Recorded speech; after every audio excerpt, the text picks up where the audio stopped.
Bem-vindas todas as pessoas.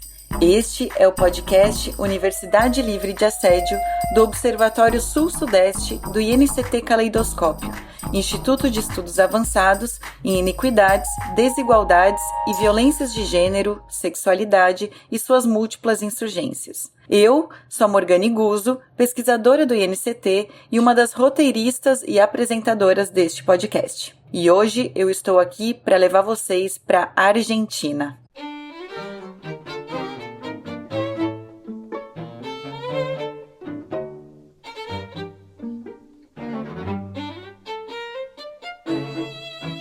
Durante 3 meses, eu visitei várias faculdades da Universidade de Buenos Aires para conhecer a experiência da aplicação do Protocolo de Ação Institucional para a Prevenção e Intervenção diante de situações de violência ou discriminação de gênero ou orientação sexual, que entrou em vigor há 10 anos, no fim de 2015.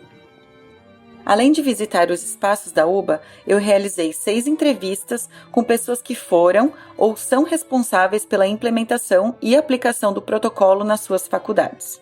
Então, no episódio de hoje, eu vou apresentar alguns dos aspectos da aplicação do protocolo de gênero na perspectiva de diferentes faculdades da Universidade de Buenos Aires.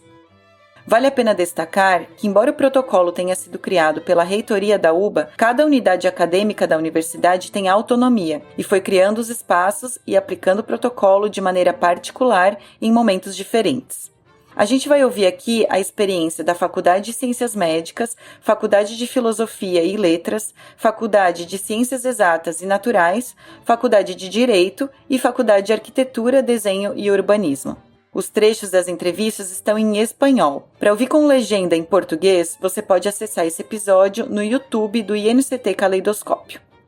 Para iniciar, vamos entender o que é o protocolo. Quem começa explicando é Diana Garcia, assistente social, professora e técnica administrativa que está à frente da aplicação do protocolo na Faculdade de Ciências Médicas. Nosotros tenemos en la Universidad de Buenos Aires un protocolo que es para prevenir e intervenir ante situaciones de violencia de género, de acoso sexual y de hechos de connotación sexista. Se implementó esta normativa a través del Consejo Superior en el año 2015. Bueno, la UBA es enorme y cada facultad es autónoma, o sea, el protocolo abarca toda la universidad y para todas y todos los que formamos parte, ¿sí? O sea, ya sea desde directivos, docentes, no docentes, estudiantes y también terceros que prestan servicios, o sea, personal contratado, ¿no? Que ejerzan alguna de estas acciones o las padezcan.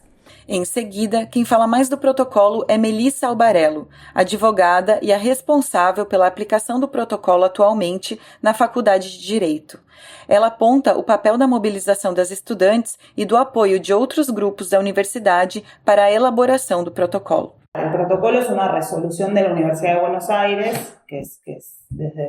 surgió desde el rectorado. Un poco los orígenes es por los pedidos de las estudiantes, fueron las que más movilizaron la necesidad de la existencia de un protocolo y fueron acompañadas en su momento por los sindicatos docentes y no docentes en cuanto a impulsar la necesidad de adoptar políticas universitarias de género dentro del marco de las faculdades. A pressão das estudantes aparece no próprio documento, que menciona o conhecimento da existência de denúncias em várias unidades acadêmicas da universidade. No entanto, Ana Laura Martim, historiadora vinculada ao Instituto Interdisciplinário de Estudos de Gênero e que está à frente da Comissão No a la Violencia, da Faculdade de Filosofia e Letras, explica que o protocolo também foi elaborado em um momento de grande efervescência do feminismo na Argentina, quando o movimento Ni Una Menos se massificava em todo o país. Y el protocolo, que es en realidad el que impulsa, digamos, todo este desarrollo del que estamos hablando, se crea en 2015, es uno de los primeros protocolos de abordaje de las violencias que hay en las universidades nacionales. A fines de 2015 había aproximadamente 5 protocolos, el primero de todos en la Universidad del Comahue, y en 2014 y en 2015 se crean 4 más, se aprueban 4 más. Y eso se produce al calor de el Ni Una Menos, el primer Ni Una Menos, que fue esa expresión no masiva contra la violencia de género, contra un femicidio particular, contra los femicidios, pero bueno, desencadenó en mucho más. Entonces, bueno, al calor de esa movilización popular y de esa movilización política que finalmente también traccionó la legalización del aborto, todas luchas que llevaban muchos años en nuestro país, ¿no? Y en la región también, pero bueno, digamos, ese momento fueron como de algún modo claves. Las instituciones en general sufrieron un impacto de la visibilización de la forma más descarnada de la violencia de género. Y bueno, las universidades fueron unas, sobre todo porque, bueno, movimiento estudiantil, pero también con mucha colaboración y muy transversal fue en un punto, muy transversal porque docentes, estudiantes, etcétera, impulsamos colectivamente el protocolo. Y bueno, y eso hizo que la Universidad de Buenos Aires estuviera entre las primeras, aclaro, y después es algo que sucedió en prácticamente todas las universidades de gestión pública de nuestro país tienen sus protocolos, sus áreas de abordaje de las violencias. En algunos casos dinamizó la creación de espacios un poco más vastos vinculados a problemas de género, las investigaciones en género, no solamente de las violencias. En algunos casos el abordaje de las violencias colaboró a que eso sucediera. Nuestra facultad es particular porque ya tenía su área. También hay que aclarar una cuestión y es que estamos hablando de una de las universidades más grandes del país, ¿no? Entonces, esta es una facultad de las 13 facultades que hay en la Universidad de Buenos Aires, más los colegios universitarios y otras dependencias. O sea, realmente es una universidad muy grande y que tiene una lógica de la autonomía de la universidad, pero también de cada una de sus facultades. Entonces, en una de esas te puedes encontrar con formas de aplicar y formas de desarrollo del mismo protocolo muy diferente en cada facultad.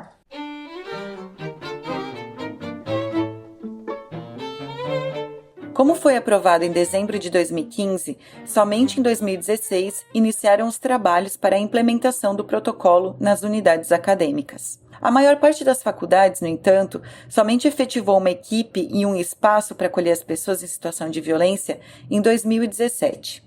Algumas que agiram de forma articulada também realizaram pesquisas com a comunidade e publicaram seus resultados, como a Faculdade de Filosofia e Letras, a Faculdade de Ciências Sociais, a Faculdade de Ciências Exatas e Naturais e a Faculdade de Desenho, Arquitetura e Urbanismo.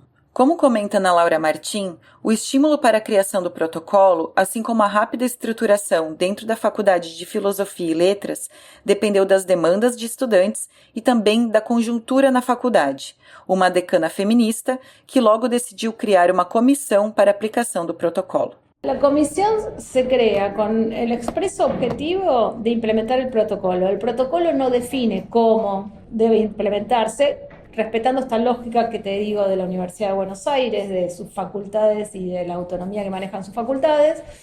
En esta facultad, en ese momento, teníamos una decana feminista, que actualmente es vicedecana, Graciela Morgade, y ella decidió, en una situación difícil, porque fue una situación de conflicto frente a un caso, que se creara una comisión para implementar el protocolo. Y esa comisión se creó con la lógica de las partes de la facultad que esa gestión consideró que podían tener intervención y algún tipo de expertise para aplicar el protocolo. Yo paso a ocuparme de la coordinación de la Comisión No a la Violencia de Género. Se arma la comisión con mi coordinación y con la incorporación de partes de la facultad. Instituto de Género, que era donde yo venía, otra área de la facultad que es la de las relaciones de trabajo y una tercera área que es la de orientación de la facultad que hace acompañamiento a estudiantes. Y luego de ocupar ese lugar un tiempo, se crea la Subsecretaría de Políticas de Género y soy actualmente la Subsecretaria de Políticas de Género e mantengo a coordenação da Comissão Não à Violência. A criação do protocolo, como muitas das entrevistadas sublinharam, não veio acompanhada de orçamento ou recurso específico para sua aplicação. O protocolo também não orientou a que instância deveria estar vinculado o espaço de acolhimento e desenvolvimento das ações. Assim, cada unidade acadêmica da UBA criou sua própria forma e vinculou o espaço em uma instância diferente. Algumas criaram comissões ou unidades ligadas diretamente ao decanato da faculdade. Já outras criaram subsecretarias ou programas que ficavam dentro de outras secretarias, como a de extensão, por exemplo. Além disso, cada faculdade teve que se virar com as pessoas que já estavam em seu quadro para a formação da equipe que se encarregaria de estruturar a aplicação do protocolo. Sem dinheiro para a contratação de pessoas com formação específica nesse tipo de política, muitas das responsáveis aprenderam fazendo, além de que essa tarefa representava um acúmulo de suas funções. Ana Quaglino, graduada e doutora em Biologia e responsável pela aplicação do protocolo na Faculdade de Ciências Exatas e Naturais, explica que, por não ter experiência nesse tipo de política, buscou pessoas que tivessem e que juntas pudessem se ajudar nessa implementação. O resultado desse movimento foi algo muito relevante: a criação de uma rede que não envolvia somente pessoas da UBA, mas de universidades de outras regiões da Argentina, que também, naquele contexto de massificação da luta feminista com Unión a Menos, estavam implementando protocolos e outras políticas contra as violências de gênero. Como te contaba, en ese 2016 que teníamos como, desde que se sanciona el protocolo en 2015, diciembre, tenían 180 días las unidades académicas para definir una persona responsable para implementar el protocolo. Ahí es donde me designan, porque yo estaba trabajando en una secretaría que era de comunicación pública de la ciencia, de extensión y bienestar. Y ahí es donde dicen, bueno, además de designar una persona referente de protocolo, que creamos un programa. Y ahí me designan como coordinadora. Pero de vuelta, como te decía, la Universidad de Buenos Aires no puso ninguna línea presupuestaria a disposición para poder. Tiene un montón, el protocolo tiene en varios lugares la importancia de un equipo interdisciplinario, la importancia de hacer trabajos de sensibilización para la comunidad. Bueno, nada de eso, había un recurso extra. Acá la facultad lo que hizo es tratar de jerarquizarlo con lo que tenía. Pero durante un año entero lo que fui tratando de hacer es armar red con quienes sí tenían conocimiento sobre la temática. De ahí en estas reuniones de protocolo, casi te diría que intuitivamente, porque eran facultades que investigan sobre el tema y además porque a nivel de políticos son afines de las gestiones, y lo que nos pasaba es que no entendíamos más allá. Por ejemplo, Ana Laura Martín, que tiene una gran formación como historiadora y en la historia de los feminismos, y que yo, a la aplicación del protocolo, a ver cómo institucionalmente moverse, cómo resolver eso, nos sirvió. Hacíamos clínica de casos entre nosotras, cuidando la confidencialidad, y nos ayudábamos. Esse trabalho em rede também é apontado por Ana Laura Martim, que reflete que sem ele não sabe se teriam conseguido realizar tudo o que fizeram naquela época.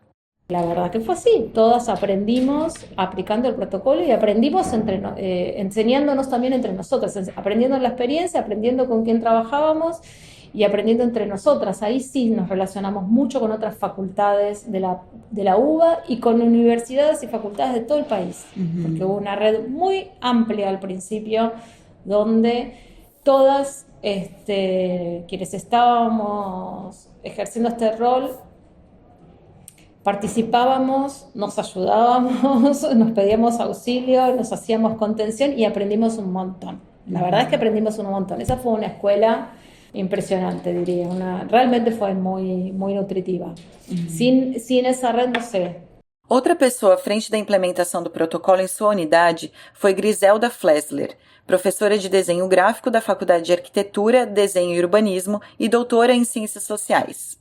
Ela atuou de 2017 até 2022 e também comenta sobre a importância do trabalho em rede na época, o que resultou depois na criação da RUGE, Rede Interuniversitária pela Igualdade de Gênero e contra as Violências, que como organização passou a ser parte, em 2018, do Conselho Interuniversitário Nacional, colaborando no desenho e desenvolvimento de políticas que contribuam para erradicar as desigualdades de gênero e as violências em todo o sistema universitário argentino. Algo que sí me parece que es importante destacar es que justamente nada de ese trabajo hubiera sido posible sin el apoyo que hicimos como red con las otras referentes, con las referentes de las otras facultades y con las referentes de otras universidades. Hubo un proceso que fue cada una dentro de su facultad, pero a la vez trabajando con las otras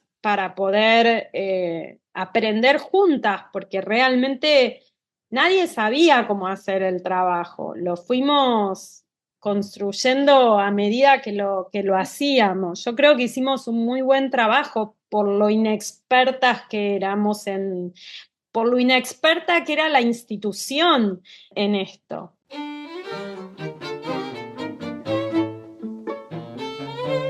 Apesar das dificuldades e de nem todas as faculdades terem pessoas formadas ou com conhecimento específico para o desenvolvimento do protocolo, algumas daquelas que ficaram responsáveis por essa tarefa fizeram isso com grande comprometimento. Conforme prevê o protocolo, junto a esse espaço de acolhimento de pessoas que sofreram violências, cada unidade da UBA deveria pensar e desenvolver ações de sensibilização e de comunicação sobre o protocolo voltadas para toda a comunidade.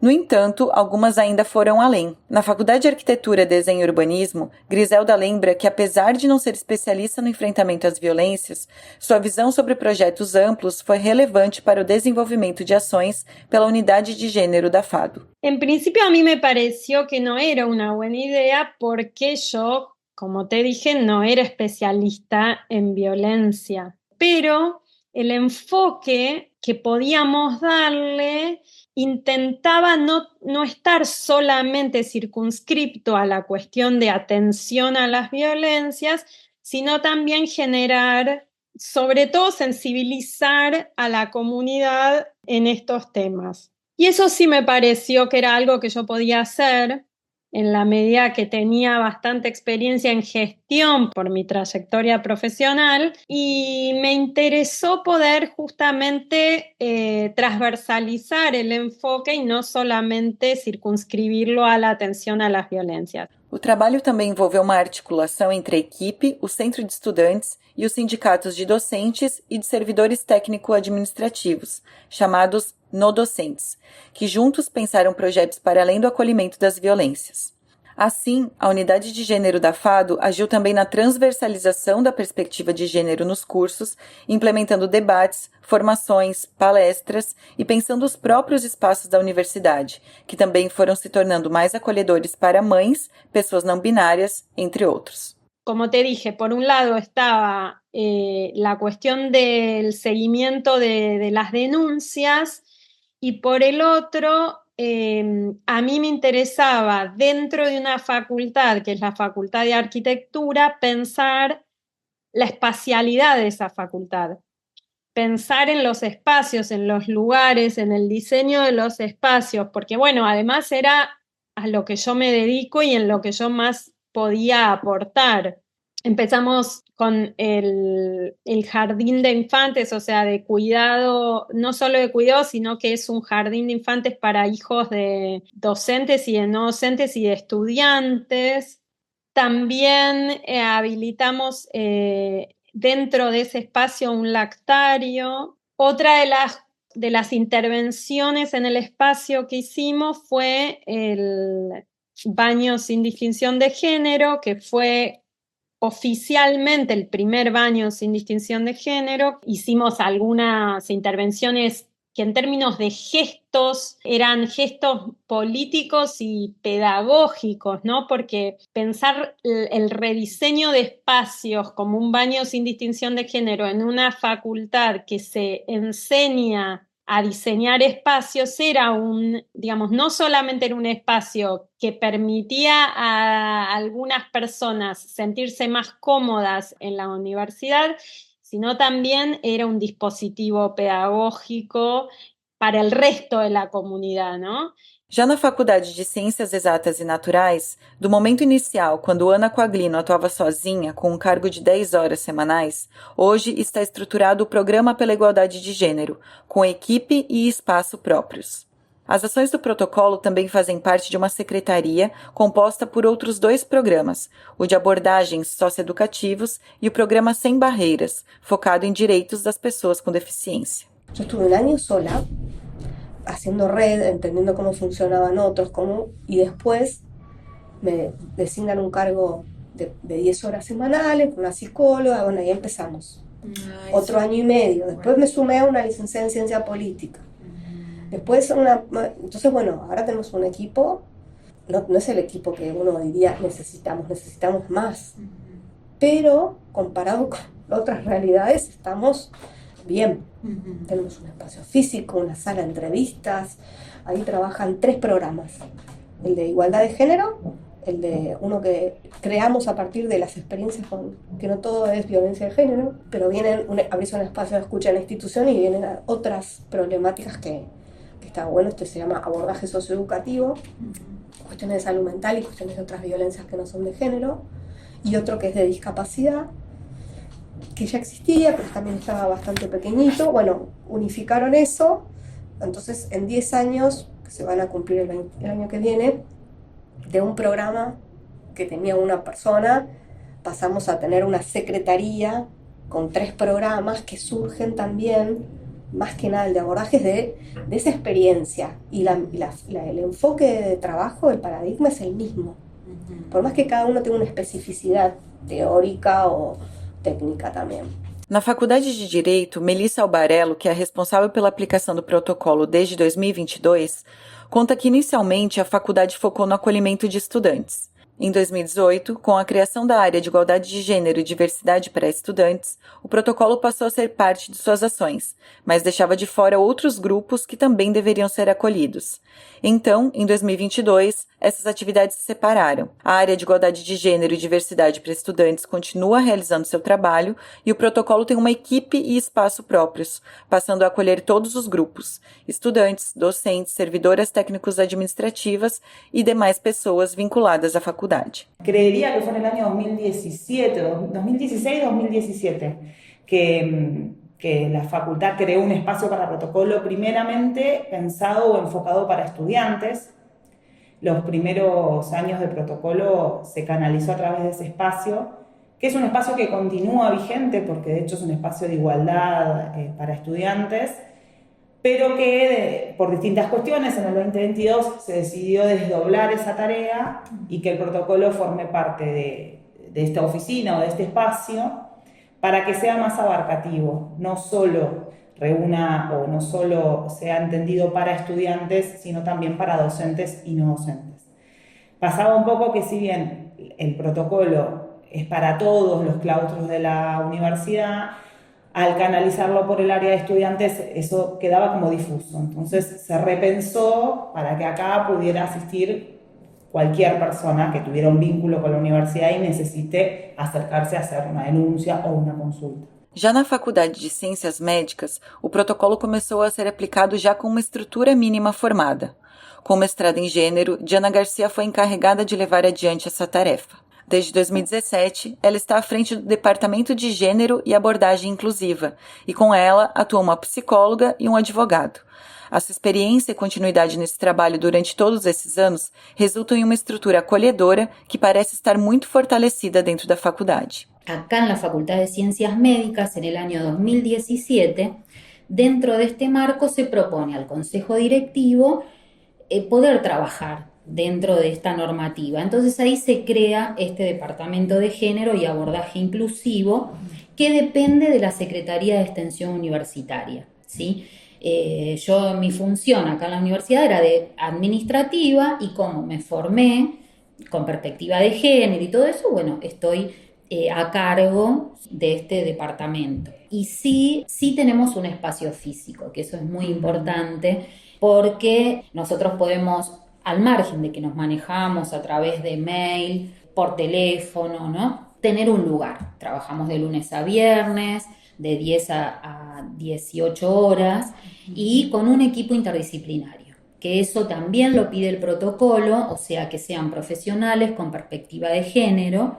Entonces, en mi caso, yo ya dije, después trabaja una psicóloga social y un abogado, porque uno de los principios rectores del protocolo es brindar asesoramiento gratuito, psicológico y jurídico.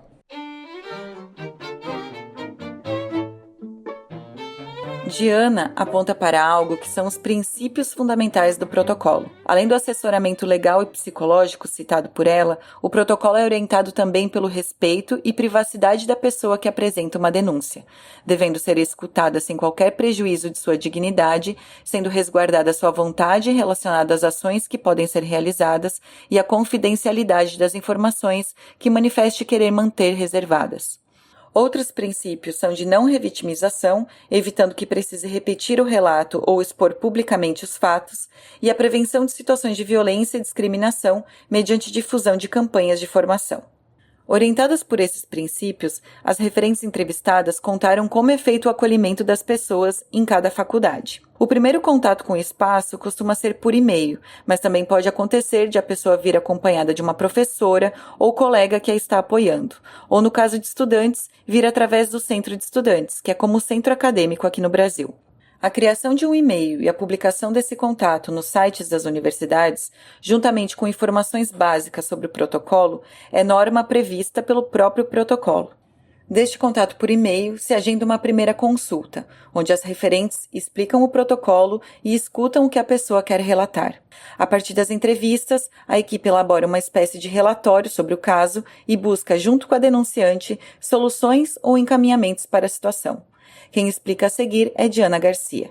Acá realizamos la entrevista, después de ello se realiza un informe de evaluación de riesgo de la problemática, porque otro de los principios rectores del protocolo es la no revictimización, el principio de confidencialidad, y si la situación de esta persona amerita que vaya a una instancia administrativa, que es lo que dice el protocolo, o sea, la parte sumarial, a la persona después obviamente tiene que ser con el aval de esa persona de que quiera proseguir un sumario.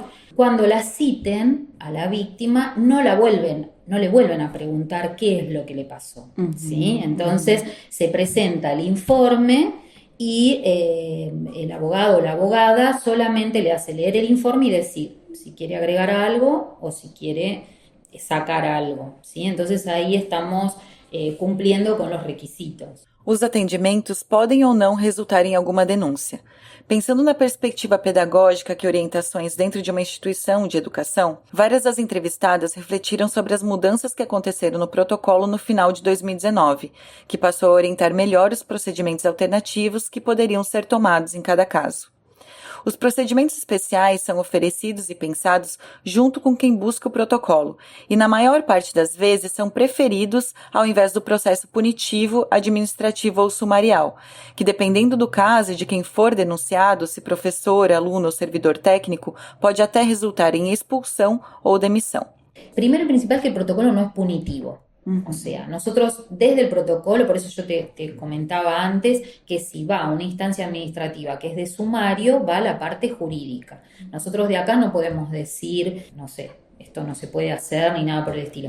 Pero sí tiene ese PES, que es el procedimiento especial de seguimiento, que eso es que lo podemos manejar desde acá, o sea, sin que haya una instancia. Por eso también tiene que ver con respecto a cuál es el nivel de la problemática, ¿no? O sea, si es una problemática que se puede solucionar, que a través de hacerle hacer algún curso a la otra persona. También lo que implementó el protocolo en el 2019 es que hay que citar a la persona denunciada, o sea, con el resguardo de la confidencialidad, pero citarla porque el hecho también es ¿no? El poder dar en conocimiento. Hay un protocolo, hay ciertas cosas que no se pueden hacer, porque la idea es esa, o sea, no culpabilizar al otro, pero sino que se aprenda, o sea, la realidad es cambiante y las cosas que tal vez antes supuestamente se permitían, hoy no, y menos situaciones de violência, né? Na Faculdade de Direito, Melissa destacou que os processos e acompanhamentos podem durar meses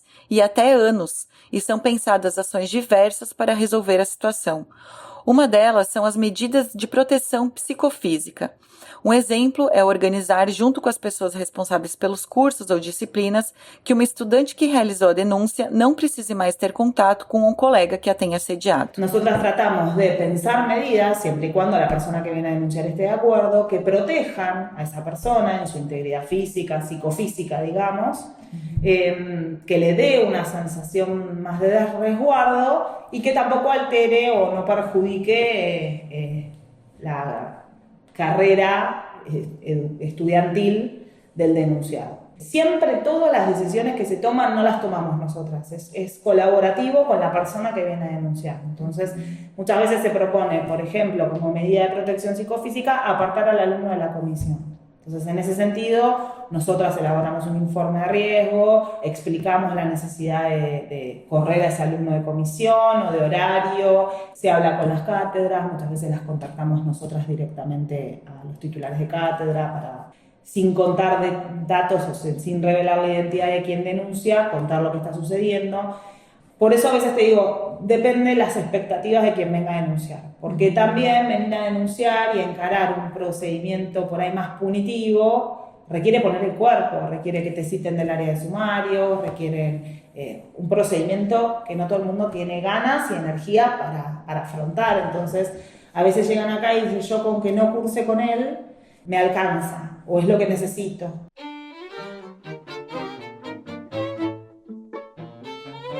Na análise das entrevistadas, o protocolo é importante porque institucionalizou o reconhecimento de que essas violências existem e acontecem, e da necessidade de escuta e acolhimento de quem vivencia essas violências.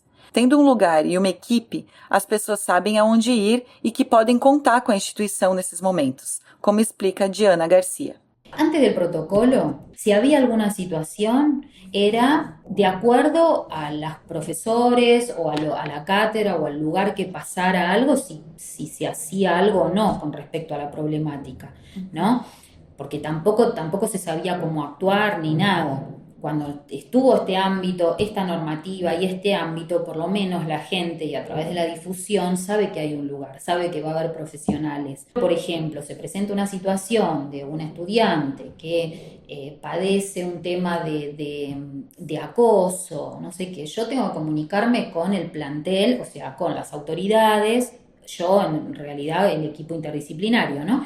Con las autoridades, con la parte de la cátedra, o sea, para solucionar ese problema. Cuando pasa algo con un no docente, que es el personal administrativo, si pasa algo, me comunico con la comisión interna. Entonces, ahí trabajamos en equipo. Tratamos de solucionarlo. La mayoría de las veces tratamos de solucionarlo desde el departamento de género, desde acá, como dice el protocolo.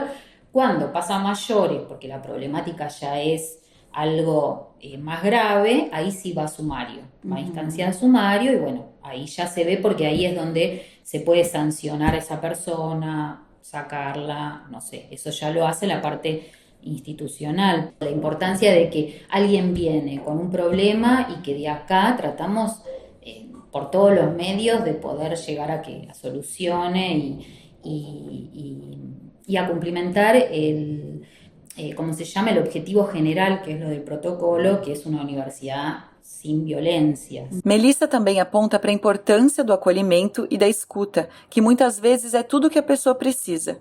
Por isso também o trabalho de psicólogas nesse espaço é fundamental. No te digo la mayoría, pero muchas veces las personas que se acercan es eso, es poder venir y contárselo a alguien. Y decir, no estoy loca, me está pasando esto y esto está mal, y esto está pasando acá adentro. Entonces, cuando encima le damos alternativas y Ana las escucha y las acompaña desde otro lugar, porque tal vez Ana después tiene reuniones individuales sin que esté yo con esa persona. Ana no puede ser psicóloga de esa persona, digamos, pero muchas veces esa primera contención sí se da y le ayuda a esa persona a organizarse en su fuero interno, cómo quiere seguir. Entonces, a veces es eso, hay chicas que vienen solo porque necesitaban saber si lo podían contar o si en algún momento necesitaban, podían tener esa intervención. A existência do protocolo tem sido importante também para transformar a sensibilidade e a própria atitude da comunidade acadêmica diante das violências. Também impulsionou inúmeras outras ações dentro da universidade, como a transversalização da questão de gênero nos cursos e nos espaços. Para Ana Laura Martim, provocar a instituição a sair de uma postura neutra diante dos casos e legitimar as vozes de quem denuncia são as mudanças de época que os feminismos ligados ao combate à violência geraram nas universidades. No podemos decir que a partir de el señalamiento y la intervención de las situaciones de violencia hayamos resuelto los problemas. Lo que tenemos ahora es una institución que es responsable frente a esas situaciones, que se hace cargo y que busca las mejores maneras de intervenir y de modificar, sí, la sensibilidad y la postura de nuestra propia comunidad frente a esa situación. No silenciar, acompañar, no tolerar, o sea, generar ese clima, tener un dispositivo que se ocupe de eso y sobre todo de esto, que legitime la voz de quien produce la queja y ha sido ofendida. Ese es como, para mí, es uno de los cambios más importantes, más allá de la efectividad a veces o de los problemas que podamos tener para la pretendida eliminación de las violencias, que es utópico. La legitimación y el corrimiento de la neutralidad de las instituciones me parece que son como los cambios epocales que los feminismos vinculados al combate de las violencias han generado, por ejemplo, en las universidades.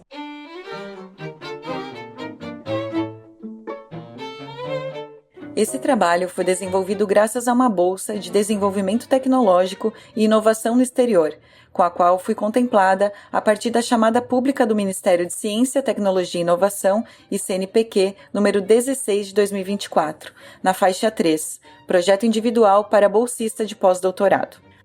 Agradeço também às entrevistadas e às professoras que ajudaram no processo de pesquisa e no campo na Universidade de Buenos Aires: Alejandra Alberti, Cláudia Abate, Ana Laura Martim, Ana Quaglino, Dayana Ledo, Diana Garcia, Griselda Flessler, Melissa Albarello e Ana Schultzman.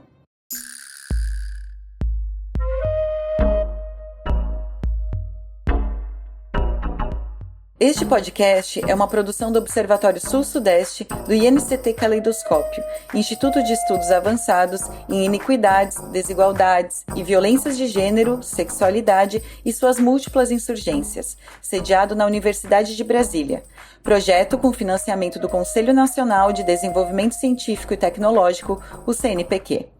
A pesquisa, entrevista, roteiro, locução e edição desse episódio foram feitos por mim, Morgane Guzzo. Como trilha, usamos a música Tango Toscana, do Quarteto San Francisco, disponível gratuitamente na plataforma freemusicarchive.org. A vinheta é de Luiz Moreto e Carla Bessa. Até o próximo episódio.